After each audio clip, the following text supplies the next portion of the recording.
Scott, right here. Scott Osler, San Francisco Chronicle. Steph, I'm going to ask your opinion, if you care to give it, on the Eagles situation and how you feel about being the team and kind of the guy that started that, for want of a better word, protest kind of deal, the White House. I mean, any team that wins a championship is going to be in that decision-making situation where you got to do what is in best interest of your team and kind of handle that accordingly, like we did last year, or I should say, like what we planned to do, having a meeting together to figure out what our decision was going to be, and obviously know what Trump did before. We had an opportunity to do that in kind of a similar situation here, but not surprising. It's unfortunate, but we all have our right to kind of do what we want to do, and the Eagles, fall in line with that. Mark on the left side of the aisle. Mark Spears, undefeated. Steph, following up on that, LeBron said he would expect that either team that won a championship would not want to go. See if you agree with that. And also, all the black players from the Eagles decided, before being uninvited, that they did not want to go, and wanted to see what you thought about that as well.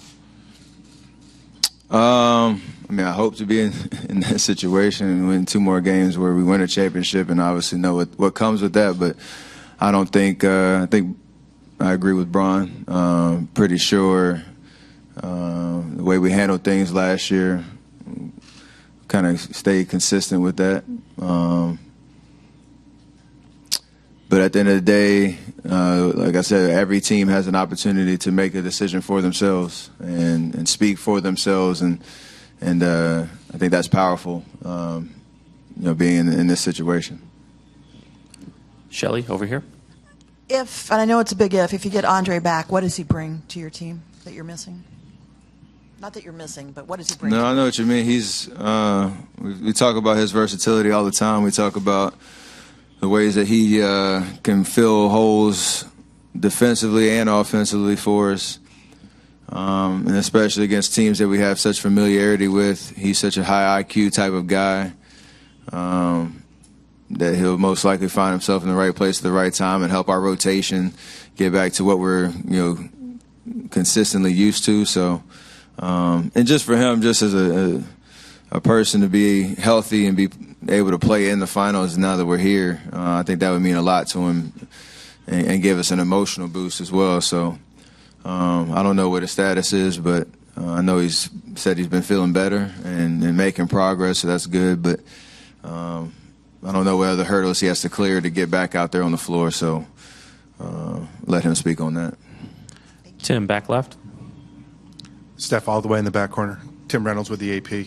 To go back to the anthem and the White House for a second, when you first came out and said last year that you weren't interested in going, did you expect, number one, that we'd still be talking about it, a year later, and that the divide was seemingly going to widen between the White House and athletes in general?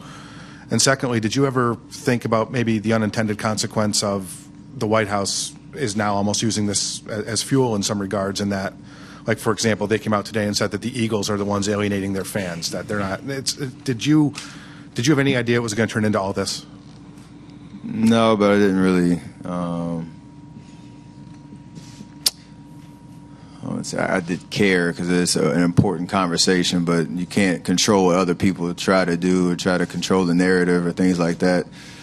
We've been really consistent about our messaging and understanding what, why we did why we decided, or I should say why I decided to, speak out on us me not wanting to go to the White House, last year. And every team that's won a championship since then has gone through that. And like I said, it's hard for so many people want to chime in and how, I guess, social media is used, today. The conversation can get out of control with so many different voices. And I know a guy from the Eagles, wide receiver, who played there on the championship or Super Bowl winning team last year, and he broke it down pretty verbatim of how his process went, with his discussions with his teammates and how he wanted to keep the focus on what the conversation should be and not the anthem and not Trump's policies or how he's been overshadowing the NFL and all that type of stuff. So that's refreshing, knowing that he's educating people along the way, and I think that's important. If you focus on who's saying the right things, you shouldn't get lost in that in the noise that's going on right now. Mark in the front. Steph, Mark Medina, Bay Area News Group. This season, how have you seen the dynamic with you and Kevin play out in terms of knowing when it's best for you to get going and him to get going, and vice versa? I mean, every opportunity we get to play, more minutes together, we start to figure out a better chemistry, and that's been the case since October 2017. So it's nice when we're both going and have the opportunity to play off of each other. We both can be aggressive no matter if I'm getting a shot or he's getting a shot or anybody else on the team's getting a shot. It's just we pick our spots offensively, try to find the right matchups, find the right flow, make simple plays. Good things usually happen. And I think it's best when we're communicating with each other about what we see on the floor consistently. And we've been doing a lot of that as of late, encouraging each other, but also kind of pinpointing things that we see. And it's refreshing to hear that from his perspective, and I'm sure vice versa. So, that helps. And I remember in the fourth quarter of Game 2, right when they Cleveland called their first time out, he was the first one in my face, pepping me up for kind of holding it down while he's on the bench, and vice versa. We want to see each other succeed, and got a good chemistry going. Specifically this season, because there are so many different overlapping injuries with yourself, and sometimes he was out of the lineup, to what degree did that play any complications at times? Not much. I mean, I would say kind of the things that we bring the best out of each other when it comes to what our strengths are. When one guy's out, you miss that, but it's not hard to kind of ramp it back up once we're both out there on the floor. So we've ever since the Game 2 of the Pelican series, we've built up that chemistry again, and it's been fun. And standing on the left. Ann Killian with the San Francisco Chronicle. Steph, when you walk into this building in June, what kind of memories hit you? And also, how do you feel like you've played here during the playoffs?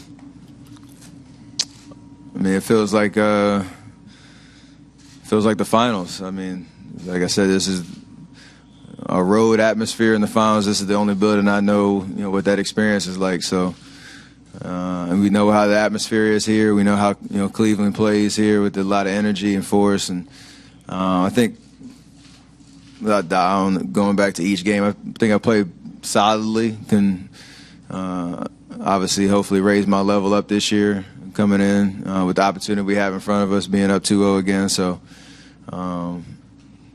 we understand how hard it is to win in this building.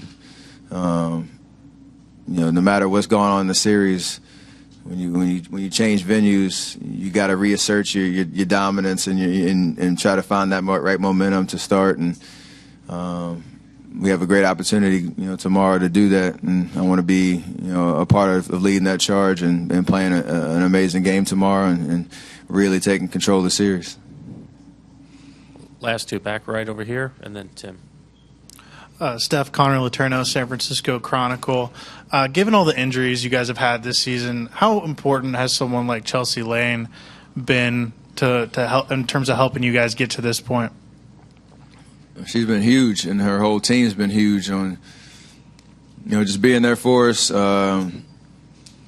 all have, kind of unique injuries or things that we're dealing with, and every guy kind of copes with injuries differently. So from a mental aspect as well, helping us through the recovery process and kind of giving us the game plan of how we can get back on the floor and be better than we were before we got injured. So, and even just maintenance work throughout the season for the healthy guys. We play a lot of minutes, a lot of games, and so they're vital to our success. And she's been amazing, especially for me.